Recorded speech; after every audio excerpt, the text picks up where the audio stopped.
It's like, where do I go if I have nowhere to go? It's a question that John Ryan has to face every day. He's a member of Pine Street Inn's daytime street outreach team. John on a different kind of front line in the fight against COVID, assisting Boston's homeless population. The challenges are getting to the guest, building relationships, and really trying to connect them to services. Getting the most vulnerable, much-needed help extends beyond the streets. John also works a shift at the converted dorm at Suffolk University that now serves as a temporary shelter. He and his team of more than 100 offering a place to stay and health services with dignity and humility.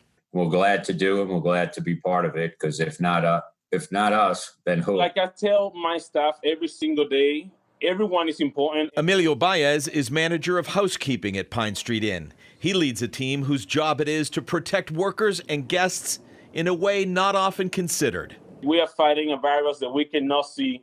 We are fighting a virus that we know is all over the place. Every day, his team of 28 dedicated housekeepers show up, clean bathrooms, change beds, and sanitize every aspect of the inn so the shelter can continue to operate safely.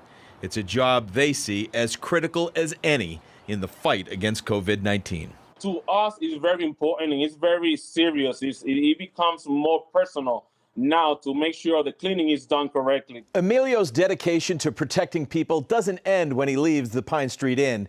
Every day when he gets home, it takes him an additional hour to clean his car, disinfect his clothes, shower, and get dressed before being able to safely hug his two daughters.